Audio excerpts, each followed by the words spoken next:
Thanks so much, and welcome everyone to the webinar on Globalizing Payroll, Why Now? Thanks so much for joining us. We will be recording this session, and the recording will be available afterwards. In addition, everyone who is registered will get a copy of the presentation materials as well. So thank you all for joining us. My name is Catherine Honey. I'm the VP of Strategic Partner Relations here at Safeguard Global. I'll be your moderator for today. Very pleased to be joined by two other of my colleagues from Safeguard Global, Danny Gillespie and Neil Carpenter, as well as two folks from the Hackett Group, Tracy Micciche, whose name I probably did not pronounce correctly, and Kelley Rousayne. So thank you again, everyone, for joining. So just by way of introduction, again, we've got about a half an hour or so to talk about globalizing payroll at the, sort of the high level trends and some research that Hackett Group has done on this topic. And then we'll spend about 15 minutes or so talking about a more operationalized view of that and how that really comes to life. And then we hope to have some time at the end for questions and answers as well. So I would ask if you're not speaking to, if you could mute your phones. And in the meantime, I'll do a quick intro around the horn. So pass it over to Danny for a quick hello, and then Neil. Hi, Danny Schultz. I oversee payroll for Kohler Company. Excited to be on. Hey, Danny. And Danny Gillespie, are you available as well? Hey, Kathy. Sorry. Yeah, I was on mute. Sorry about that. I'm Danny Gillespie. I am the president of the Global Managed Payroll business at Safeguard Global. Hi guys, this is Neil Carpenter here, EVP of Global Managed Payroll at Safeguard Global. Welcome. Thanks, and Kelley, over to you and Tracy for Hackett Group. I'll go first, Tracy. Okay. Good morning, afternoon, or evening, everyone, depending on where you are in the world today.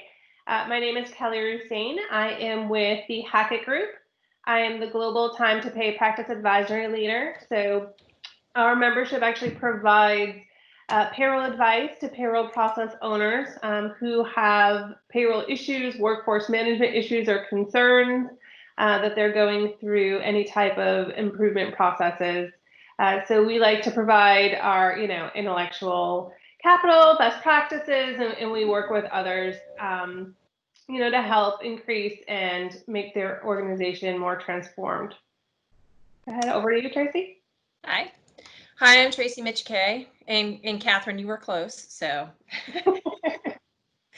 I lead the payroll practice, and I work really closely with Kelley. So Kelley does all of the research, and we write white papers together, and she helps guide people. Well, I actually, for those clients that need a little bit more help, we actually provide on-the-ground support or virtual support, depending on whether it's pre-COVID or global.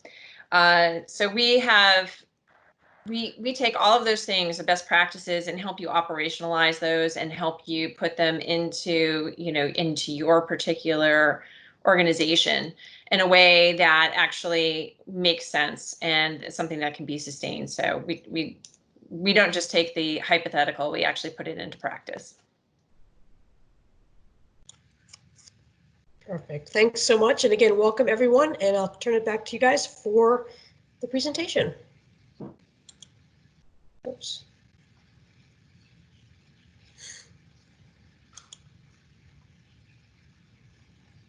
And it just disappeared, didn't it? There we go.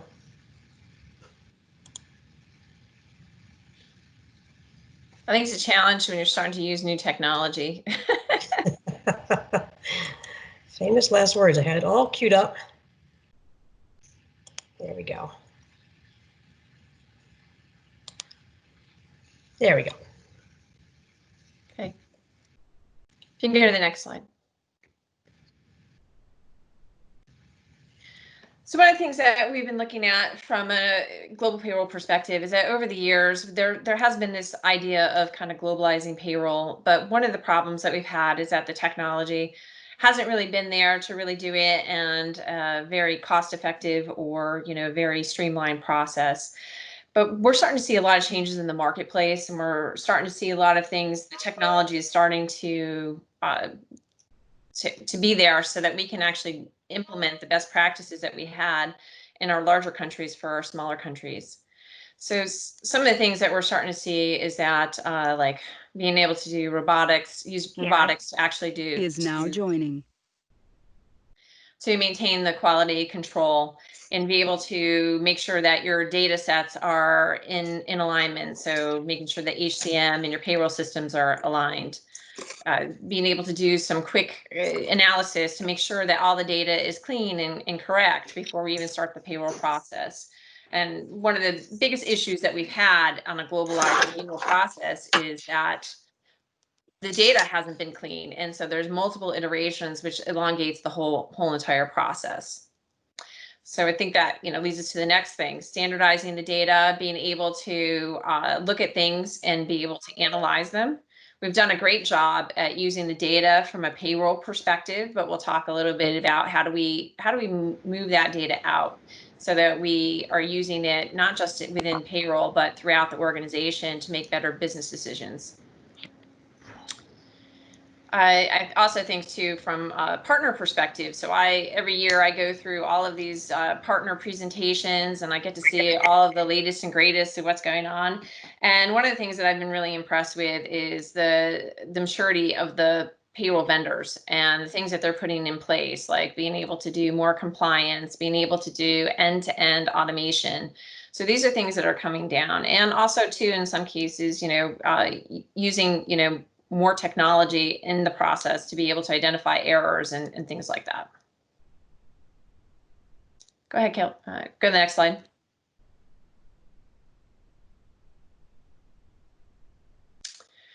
So one of the things that we looked at when Kelley and I were researching this paper was why would we globalize payroll? So in the past, it's like it's more expensive. It's, sometimes we have quality issues. We've got all these other things. Well, there's some changes that have happened in the marketplace. One, global analytics is starting to become a big thing. And so we're starting to see more and more clients that are putting COEs of analytics or actually putting people into their organization from an HR payroll perspective that are actually doing the analytics and taking that information that we have. So we have so much information when we globalize our payroll process. That data warehouse where all of the information is stored is rich with all kinds of information that you can't get from the general ledger, and we have it quicker. So as soon as payroll is processed, it's available. We don't have to wait until the close. So there's a lot of things that we could be doing with it. And if we tie in workforce management piece, so if you tie in your time and attendance, we can actually prevent things from happening before they actually hit the payroll. So it's something that we as payroll professionals need to start having these conversations within our organization. We need to start to lead rather than just be thought of as a cost center. We can actually start to be more strategic. The emerging technologies, the things that they can do on the vendors have economies of scale. You couldn't afford to do all of the robotics processing that the vendors are able to do. And, because even though the robotics is great and it's fun, it's new, it's not cheap. It's not as cheap as as everyone thinks it is. And so having larger scale, the vendors are be able to put these things in there, and we're seeing better quality outcomes from the payroll. The data is cleaner, not having to do so many rounds of payroll processing. So what we want to do, what we're looking for in the market is to submit our data and send it to the vendor, and the vendor to return it to us, not having to go back multiple times, 3 or 4 times. That way we can drive down the cost and shorten the time frames.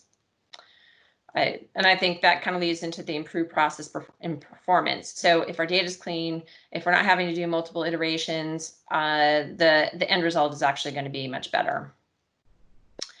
Data privacy, involving regulations. There's been so many changes within the marketplace. It's hard to keep up with all of these things. And if you don't know what people are doing in the markets, most of the clients that come to me are already having a problem with some country, or they're not able, they're having problems with their data with their HCM because payroll is being updated, but the HCM isn't being updated. So we're having all kinds of issues and problems by the time they come to transformation. these are things that we should be thinking about, because right now, like especially with GDPR, with the fact that it's on worldwide income, so the penalties and fines are much higher than they have before. Companies were more willing to accept the risk and say, well, it's a small country. If we're out of compliance, we'll just pay the fine. Well, the fines aren't that small anymore, so it needs to be put more thought process in there. And then I think just compliance in general has been really changing quite quickly, and trying to keep up with that all on our own and making sure that the people that are in the market are actually up to date is really, really a struggle. You don't know who's doing the payroll in the local markets if you're completely decentralized. Oftentimes they have 3 or 4 jobs, so we don't know, how much training they've actually had. Potentially we could have people who are, the office manager also doing AP. They may not know anything about any of the changes. So being able to have an idea of what's going on and having people that actually understand the payroll process, processing the payroll, de-risks the whole entire process. And then I think from having a big view of the payroll process allows us to support the global operations. We can now answer executives' questions when they ask, like, how many people do we have? How much should we spend on bonus? What did we do with this? Like, everything's at the touch of a button. If we've done everything correctly and we've set it up properly, we have the access to that information. Then also we could say, we're seeing a trend. Overtime is trending in these particular markets. Is that something that you were expecting? We can start to ask questions of the business. Is this really what you wanted to have happen? Or, hey, we're looking at this country versus that country. Why is this country so much more, et cetera. So we're starting to have the data to be much more strategic than we have in the past. Go to the next slide. So here's where we start getting into some of the metrics we have around the different areas that Tracy just talked about. So regarding the data privacy, right, it's very difficult to implement, GDPR across various countries through various vendors. So you're no longer just responsible for what you're doing within your organization, but you're also responsible for your vendors as well, right? And as Tracy mentioned, those fines can be very significant. So by having a global strategy and globalizing your payroll and minimizing the number of vendors you have, you can then spend the additional time making sure that you are GDPR compliant and compliant in each of the countries that you have. So as you can see here, you're going to see throughout the various slides, we're going to provide information regarding top performers and peer group. So your top performers are in the top quartile of both efficiency and effectiveness, while your peers do not meet that criteria. So they may be efficient or effective in certain areas, but they don't meet the overall efficiency and effectiveness as part of that top quartile. So really where we all aspire to be is in that top performer. So why we're globalizing, right? So our vendors are making sure we're compliant. Our vendors are being GDPR compliant. So by working with them, we're able to ensure that, we are able to do this more on a regional level or a global level versus a local level. And maintaining all those vendors at a local level is just very, very difficult, as Tracy mentioned. Let's go to the next slide. I'll take you through these areas. So compliance with payroll regulations. This one has been huge. I think everybody in the payroll environment over the last 3 months or so has seen such a significant change in complexities within the country laws, the state laws, local regulatory, and working with multiple vendors can be extremely difficult, right? You want to partner with your vendors. You can see here, you want to have controls in place to make sure that you have the right data regulations and compliance regulations within each country. Our top performers are doing it. Our peers are slightly behind them. But again, it's just more complex the more vendors you have in this area. So it's very important to have a global strategy where you're using key vendors that'll help you go through that process. Okay, let's go to the next slide. Better support of global operations. So this is a really big one to touch on. So a lot of our companies are going through either an expansion, divestiture, merger, acquisition, doing some type of restructuring. You could be moving just your operations from one country to another in a shared service environment. So it is important, to make sure that you do have a global partner who's able to help you get into one of those countries. It's time consuming to set up a new entity. If you are working with a partner who does, global employment outsourcing, they're able to help you utilize an entity, get the payroll set up rather quickly, and it gives you time really to set up your own entity and perhaps even move it back onto your legal entity versus using a vendor. So it's very important to have that partnership. They also know and understand the local laws. So by partnering with them, you're able to establish your project very quickly. You're able to complete that merger very quickly, and you're able to start paying people, right? Mergers and acquisitions are, as we know, are just not easy tasks. So really having someone that you can work with to accomplish that is very, very helpful. And I would add to that, Kelley, like one of the things that I've had when, as I have, worked with multiple clients over the years, they've often had times where they, hey, how are we going to pay this guy in Brazil? He's been there for, 6 weeks and he hasn't gotten a paycheck yet, and you don't have anything set up. So having partners like that can help you solve these challenges is really important. Yep. Absolutely. Improve process performance. So this is the big one, right? It's really hard to automate across 40, 50 different systems, right? You're talking about the RPA and the cost to implement RPA. It could be significant to even do that across one application versus multiple. When you have lack of standardization and lack of policy consistency across your various countries, then it becomes even more difficult to have staffing that you can use and do the payroll processing cross-border. Really, by having one process, one standard, one database, harmonized data, following GDPR, really does allow for you to do more process improvement initiatives. We take a look here, and we're seeing the top performers, and this is a significant number, really, 75% regularly work with their payroll vendors for process improvement initiatives. Those that are not in the top performer group are only at 24%.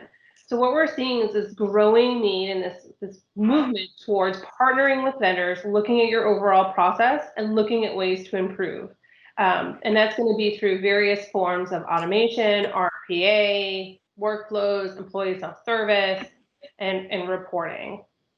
Again, having a lower number of payroll systems reduces the complexity, and it reduces the number of errors that have to be processed. It allows you to minimize those points of failure, but it also allows you to use, staff across borders in more of a shared service, regional, global business service model.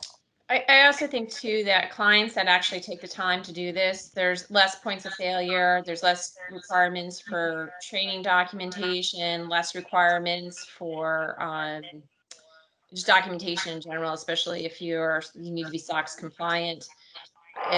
And so this is where where the money comes into play, and this is where the quality improves. So if you've done this, is now exiting.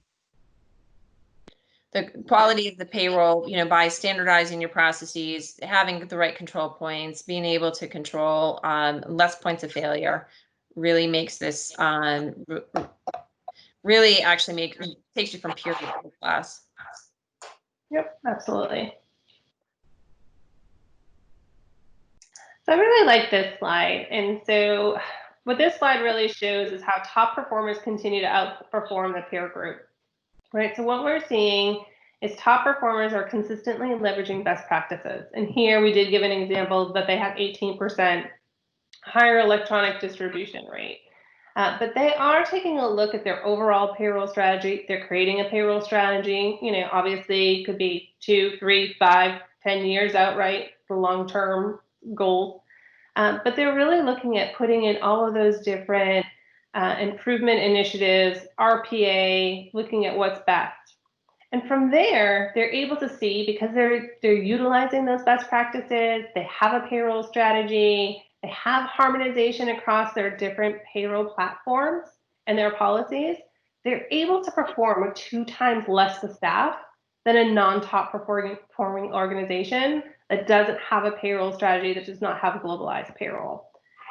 This is because they're able to do the tasks within a shared service model or a consolidated model versus having local staff within every country. And having, maybe it's only a few employees in one country, but they still have to staff in that particular country because of expertise, right? So having a globalized model does help reduce that staffing.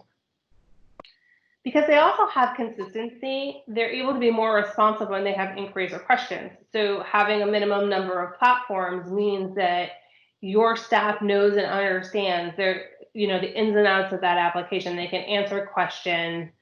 You can utilize different regional offices to provide insight, be backup for each other, and be able to respond and answer issues within that 24-hour time period. And because you're improving your processes through RPA, through optimization, process improvement, implementing those best practices, we're seeing that top performers actually have a 65% lower cost per employee. Tracy, anything you want to add to that slide? No, I think you said it all. Right. So then we talk about emerging technologies, right? So we talk a lot about RPA and automation, and we have actually seen a lot of benefits by implementing RPA within the payroll process. So we're seeing an FTE reduction of 10 to 30% and a decrease in cycle time. And just because you're seeing a decrease in FTE doesn't necessarily mean that you're removing employees from your organization. We are seeing that top performers spend about 32% of their time on transactional processes, which is 10% less time than non-top performers, right? So if you could reduce your transactional time by 10% and then spend that additional time on analytical activities or process improvement activities, all of those things could result in cost savings for your organization. So that's really how those top performers are gaining that 65% cost efficiency, right? They're using these technologies and these automations to then go ahead and spend that time doing the process improvement, looking at their analytics, implementing the RPA, things like that. And so it also reduces errors, right? So if you're doing employee self-service or automation, the less manual transactional work that you have, the less number of errors you're going to see. So people will get paid, payroll will be more accurate, and you're spending less time and money trying to fix those issues. So again, very, very important to look. And it's not just RPA people are looking at, it's really the whole suite of smart automation.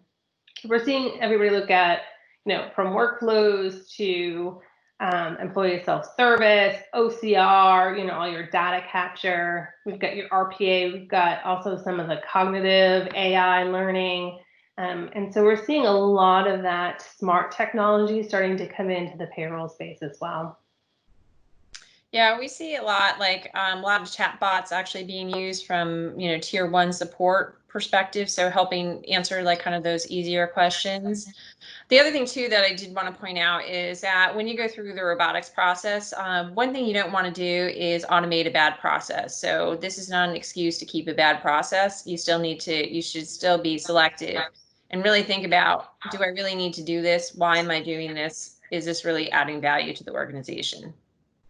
Yeah, and that's a great point about the chatbots too, because as you're streamlining your processes, your systems, your policies, and you're becoming more harmonized, it's easier to implement a chatbot, right? Depending on what system people are on, it becomes more costly to implement a chatbot when you have to teach it and use AI on various application systems and what ifs. So there's a lot more efficiency there as well. And also too, from a tier 1 support perspective as well, even when there's a person behind it, they're oftentimes now able to do instant translations, which allows you to not, if you have only a small population, but you have to provide language support for a particular country, you can do it through chatbot rather than having someone who actually knows the language. So the chatbots do the back and forth translation almost instantaneously. Yep. Great. Can we go to the next slide? So next one is analytics, right? And so as you can see here, global reporting, having payroll, huge advantage. So Tracy, do you want to take us through why analytics is such a big part of the business case? Well, as we go through and try to build a business case, and I have to do this a lot for our clients, we're trying to figure out, these are all foundational items in order for us to get to the global analytics. And one of the things that we need to do is we need to have a common system. We need to be able to do, be able to pool all the data together. We need to harmonize the data so that we actually know what we're talking about. So from country to country, it's an apples to apples comparison. What we find oftentimes is that, we haven't done that, ahead of time. We haven't thought through that. And, especially with COVID, I think there's a lot of clients that have kind of come to us and said, they were asking us all kinds of questions in order to make decisions about the organization. And we just couldn't answer them because we had to go out and collect, each thing. Well, with all of the global analytics, we need all this information in order to build a business case, because we can answer questions quite quickly. We can help the business make decisions on, where should we expand the plant in this country X or country Y, where are workers the most efficient, what's the real true cost of ownership of a particular employee, because we can look at labor rates and things like that, but when you actually see what's actually processing through the payroll, I think it gives you a different number. We can't get enough savings from a business case perspective with the additional costs of the implementation. Most of the times we kind of break even, although you get much more out of it. So we have to start using some of the things outside of our organization to be able to build a business case. So if we can say we're going to help the business decrease the labor cost by X dollar amount, especially if we're pulling in the time data as well, that makes a more compelling business case than, hey, we're going to be more efficient, we're all going to be on a single platform. They don't really understand that. And it's a hard sell because they have never had access to this data. They don't know how to do that. They don't know how to use the data. You have to change the whole organization, how the management piece. So it's not an easy thing to do, but we have clients that are doing this, and they're actually reducing their overall labor costs. They're making better decisions, and it's really having a bottom line effect. Yeah, that's a great point. I mean, it's not just about saving, FTEs within the payroll department. It's now helping other parts of the organization look at overtime, labor costs, and be more efficient. I think we have a question. Just a quick question. Do you see any of the trends regarding whether or not HR is distributed in the organizations that are going with global payroll?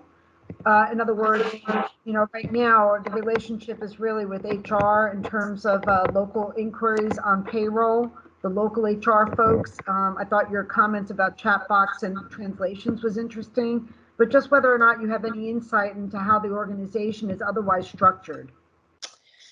It sort of depends on what the culture is within the organization. So oftentimes clients start with using HR partners to kind of do the conversations because of language challenges and some other things. And oftentimes, a lot of the questions that we get in payroll oftentimes go back to the manager because it's what the manager submitted to begin with. So I think it's kind of like, how come I didn't get paid overtime? Well, because there was no overtime in the time file that payroll received. So, oftentimes it goes back. Or how come I didn't get my bonus? Well, so-and-so didn't approve it or something like that. Unknown participant is now exiting. So we have to be, so we see it kind of a split. Companies would prefer to kind of move it more towards the centralized, and they have, like, in the larger countries, and then we see some of the smaller countries still being handled locally because of language challenges.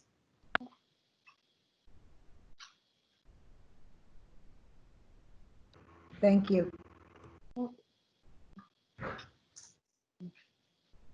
We ready for the next slide? So here's one of the things that we're talking about when we start talking about analytics. Descriptive.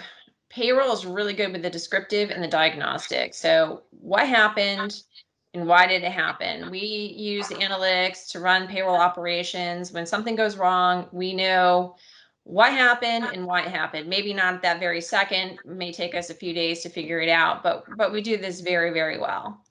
Where we need to start to do is move towards a predictive and the prescriptive, like what will happen. So if we make decision X versus Y, what's going to happen to the organization? Prescriptive, and then how do we make it happen? So, you know, but the only way that that's going to happen is if we put the right analytics in place, we have the right people in place that actually understand the analytics and payroll. So it's not just about understanding analytics in general, but it's understanding what impacts those. And then having a seat at the table with senior management to be able to help them make better decisions. Because oftentimes we just receive what has already been decided rather than actually being able to help them make the decisions.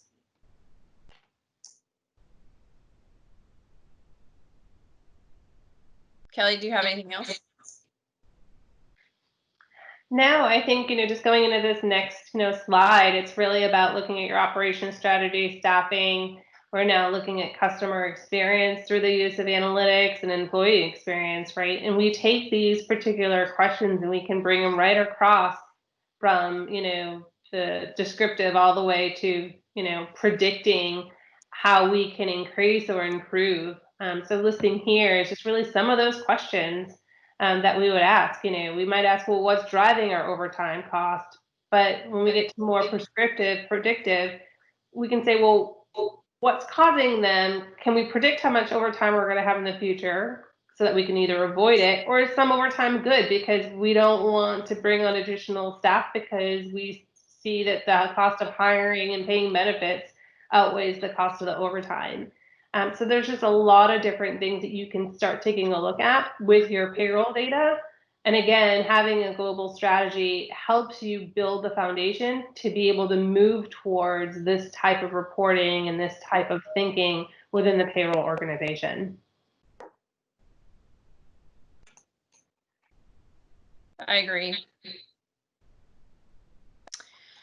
So I think the thing is, as we start to look at dashboards, one of the things that we've been talking through with clients is, right now we've got dashboards for payroll management. We've got dashboards maybe for the executives, but pushing it out into the operations, pushing it out to employees, line managers, we have some dashboards like now, if you look at your, most of your pay slips can tell you how much percentage of your pay went towards taxes, which makes us all very sad, or how much we're saving for 401k because yay, we want to retire, or or whatever the pension scheme or whatever is in your country. But like you see, we've seen some of this, like, should I increase my percentage? That's great from an employee perspective and helping them like identify like their taxes and stuff like that. But we need to start helping line managers make better decisions. So if I could have, Matt perform overtime versus Sean, and Matt's a more expensive resource, but Matt and Sean have the same level of experience as necessary to do the job, maybe I pick Sean instead of Matt because then it's costing the company less money.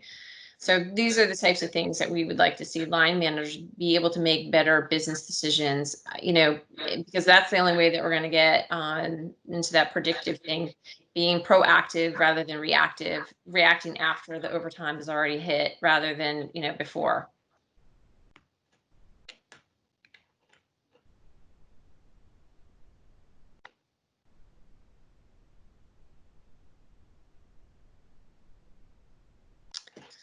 I think we go to the next slide. So one of the things that we look at when we work with someone on the transformation side is developing the whole service delivery model, not looking at any one particular aspect of it. So I think we got to click through here. So technology. Oftentimes clients come to me and they're like, I want to put in new technology. I want to solve my problems. It isn't only an enabler. It is only one part of the equation. And if you only put in technology, you're just you're putting a bad process into new technology. So it's just a more expensive process, bad process. So you have to look at other things. So service design, like end-to-end processes. Are we actually looking at it from a perspective? So are we the most efficient? So oftentimes when I start talking with clients, as we're starting to solution the future state, we're talking about what processes can we eliminate? What types of things can we standardize? What can we eliminate? Because oftentimes I ask them, why are you doing this? Oh, I don't know. Sally did it before me. And Janet taught her how to do that. And then it was like, there's no one knows why they're doing it anymore. So like, really look at that. Or is it just, putting out a report, but no one's actually doing anything with that report and it's not actually providing any value. So get rid of things that you don't really need anymore. Or the next one. Analytics and information management, we've been harping on that, so I don't think I need to talk about that anymore, but that's really where we're getting the ROI out of our global strategy and being able to really actually make a huge impact in the organization. Organization and governance, this is where a lot of things fall down if this hasn't been clearly defined. So we go through a whole big transformation, we put everything in place, it's beautiful. But we don't know how to change the organization. We don't know who gets to make the decisions. Then people are just kind of doing whatever they want to do. And pretty soon, everything that we put together, all the standardization, all the harmonization, quickly degrades. We're having problems with, the end-to-end process because people made changes. They didn't update the interface, all kinds of fun things like that. So it's incredibly important in order to, if you're going to spend all the money to put that in place. Service partnering. We cannot do this all by ourselves as a payroll organization. We, especially on a global level, we need to have the right service partners. We have to partner with HR from an end-to-end perspective in the beginning, partner with accounting and treasury as well. And then also outside the organization, making sure that we're selecting vendors that are going to partner with us to actually drive our strategy forward and that understand where we're going and can help us move forward. So if we need to move to a country quickly, are they there to help us do that? Next slide. Human capital. This is the one thing too. Oftentimes the people that are processing the payroll really don't understand the process, don't really understand payroll. So having the right people, especially in a time of such great change, that really have an understanding of how payroll works and can do the research that's necessary to understand the regulations and partner and ask the right questions is really important.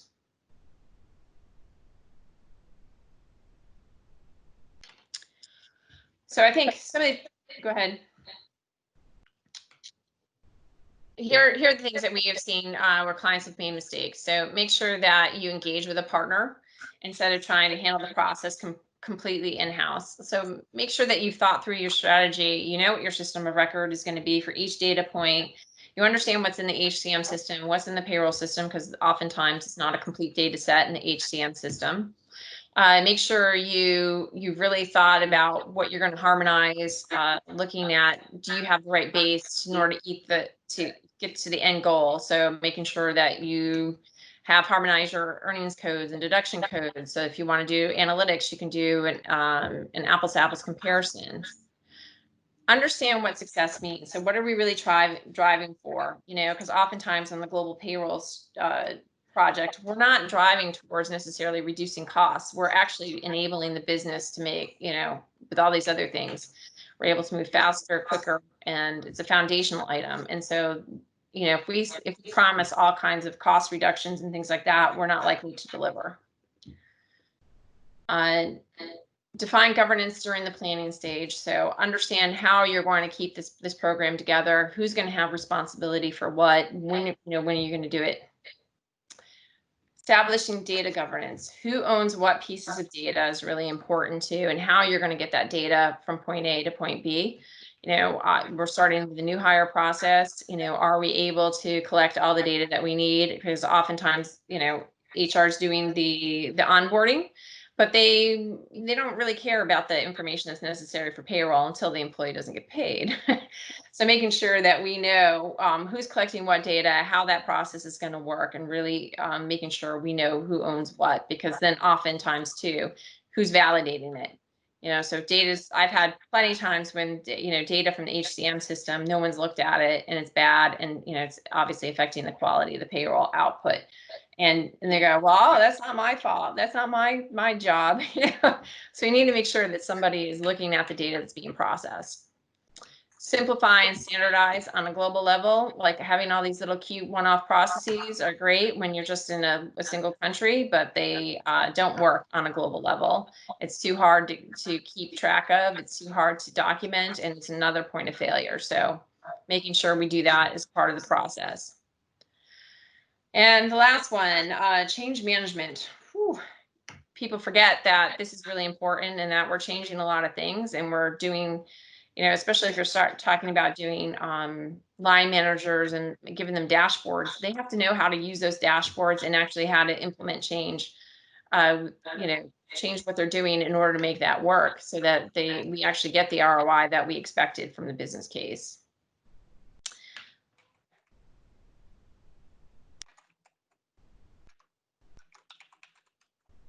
All right, I'm going to turn it over back to the Safeguard team. Awesome. Thank you so much, Tracy and Kelley, for all that information. There's a lot there.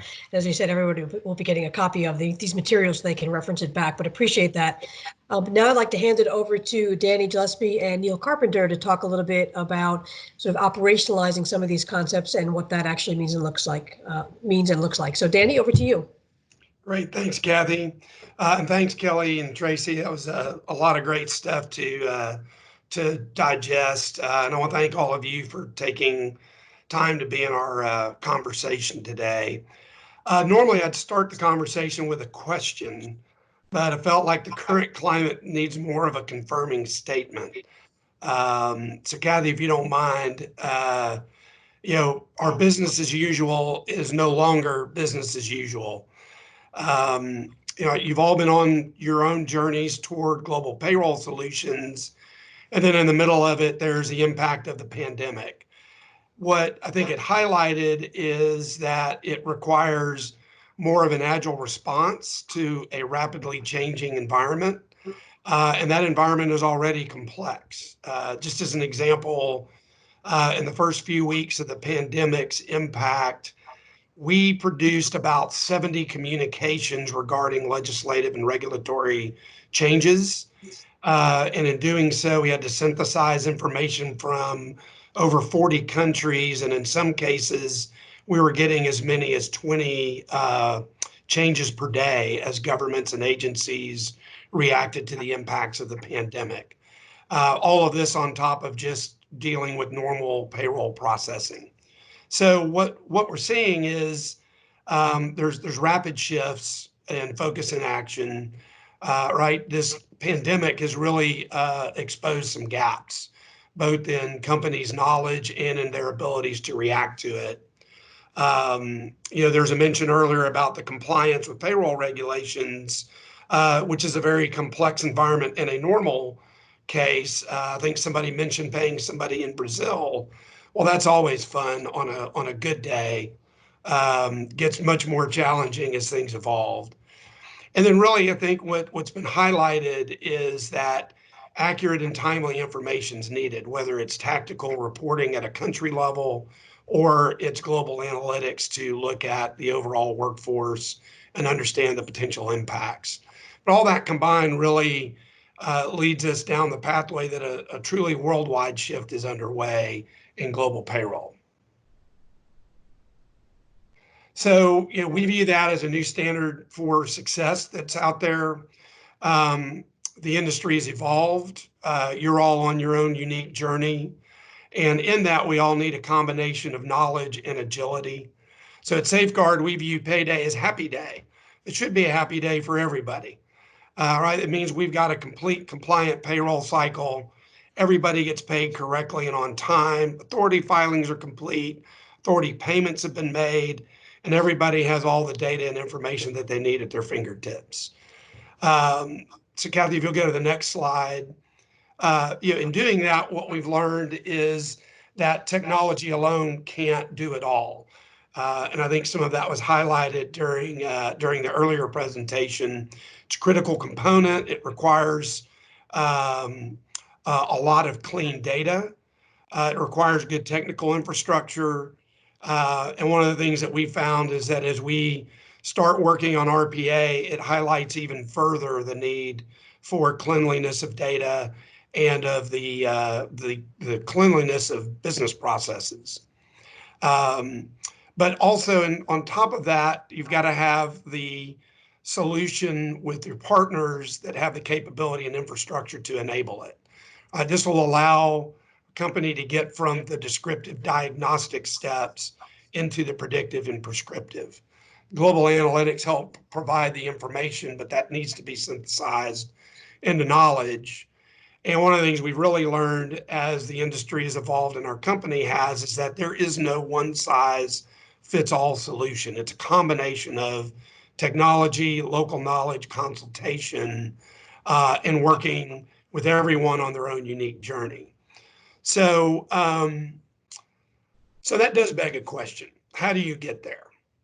So I'd like to turn to Neil Carpenter for some insight and observations. Neil's been around the industry since its inception. So Neil, would you mind sharing some of your thoughts and your experiences with our friends here on the call?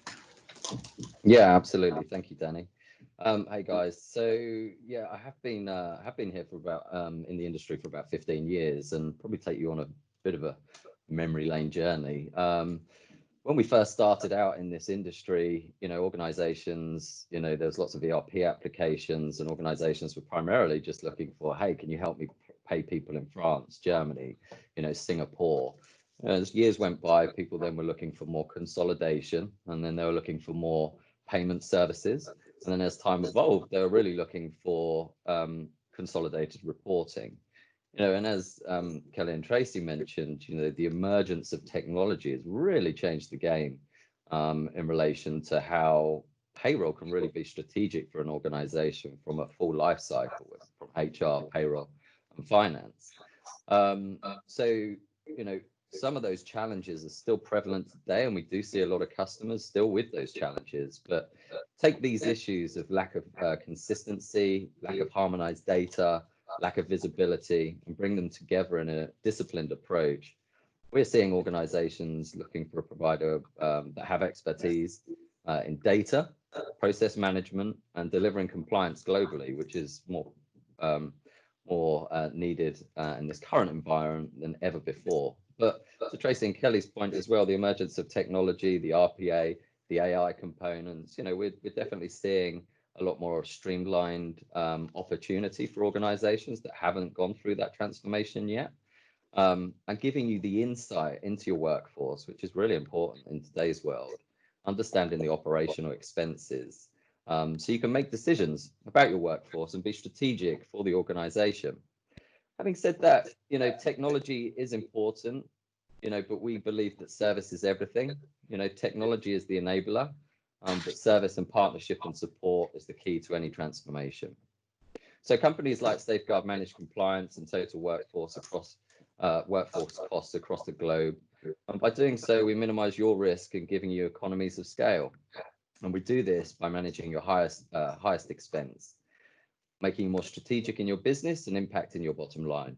So, managing global workforce in a common way through a consultative approach, utilizing technology and expertise, we've seen builds employee engagement, supports the full life cycle, is effective and efficient, whether it be an outsourced solution or a gross to net engine, all built into one application. It removes business barriers and reduces business risk and enables business strategy and growth. Reduces administration overhead and burden, as Kelley and Tracy have highlighted today, and helps companies really leverage their biggest expense, which is payroll. So with that, let's go through a real life example. So this is an oil and gas provider that we assisted in going through transformation with 149 payrolls across 49 countries with around 16,000 employees. They'd recently deployed Workday, and their finance system was SAP. So what they were looking at is looking to understand their current state, and what they highlighted was there were many inconsistencies, spreadsheets everywhere, and lots of errors, lack of visibility. And what they carried out was actually field audits to really understand what was going on in the ground. And what they found was negligence, incompetence, and even fraud in some locations. and they were really not leveraging synergies across the business to drive efficiencies. Now, after doing that evaluation and coming to the conclusion that they really wanted to look at the market, they started to look at payroll providers, and initially what they saw was there wasn't any cost benefit from a payslip perspective. But as they looked deeper into it, they realized that there were many costs associated to payroll over and above the obvious, whether it be vendor, licensing costs, IT infrastructure, and several agreements with local IT to support the infrastructure. Local headcount supporting payroll being assigned, having invested heavily in Workday, nobody using it, then the priority was always on payroll data, and so HR was sort of neglected somewhat. And there was no ROI or huge based on their huge Workday investment. And with Workday data being so unreliable, the HR department became busy as glorified administrators in some sense. And with that became attrition rates within HR.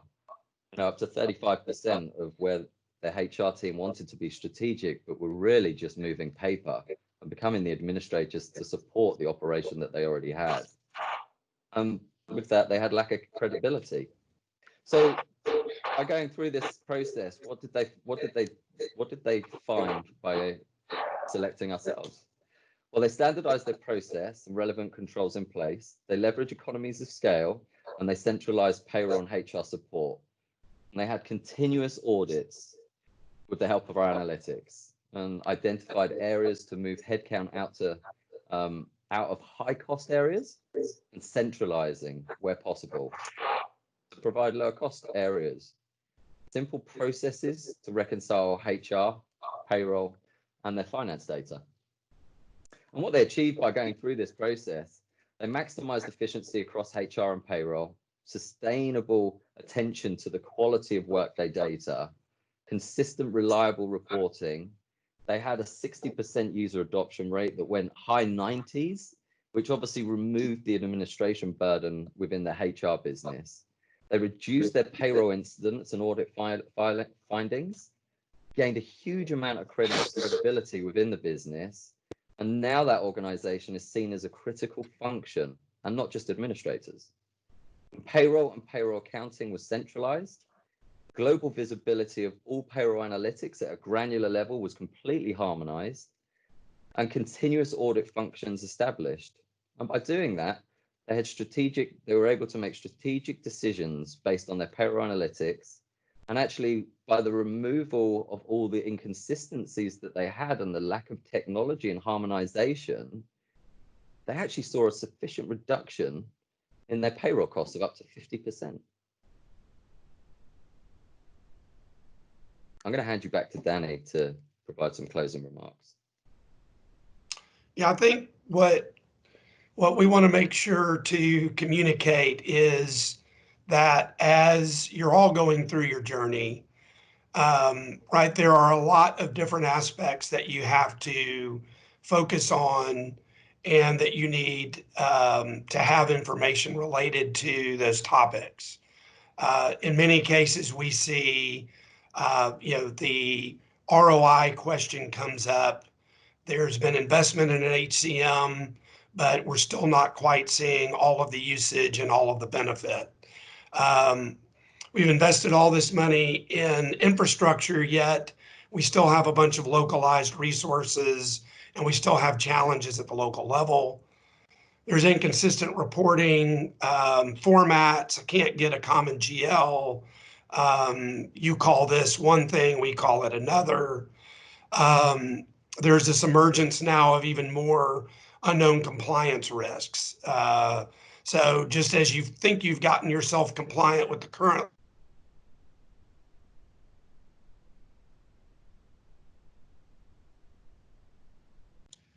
Oh, Danny, did we lose you? Oh, there you are. Danny, we've lost your audio. Of course, would be just the opposite. Making sure that you can demonstrate the ROI, centralizing and making more effective the partnerships, maximizing your payroll efficiency. And I think most importantly, You've got reliable, timely business intelligence. So you do have the analytics, but you also have the knowledge that you can apply. And in doing all of that, you can still reduce payroll costs up to 50%. So I know we're running short on time. I want to make sure we've got maybe time for one or two questions. But I do want to thank all of you for letting us have this conversation with you. We are interested in your own unique journeys. We love having these conversations and hearing all of the challenges, even if we're just a shoulder to cry on at the moment with all the craziness going on in the world. We would love to talk to you and help you as you go on these journeys. Perfect. Thank you so much, Danny. Any last questions before we close it out? We have time for one or two if anybody's got some. Okay.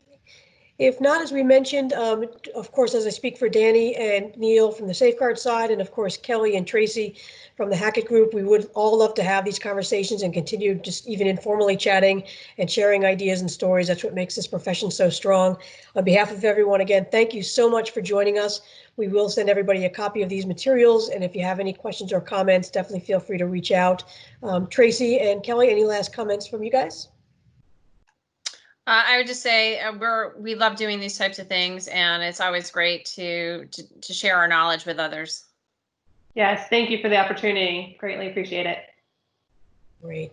Thank you so much. Again, thanks everyone for joining us. With that, we'll sign off and enjoy the rest of your day or your evening wherever you are. Thanks, everyone.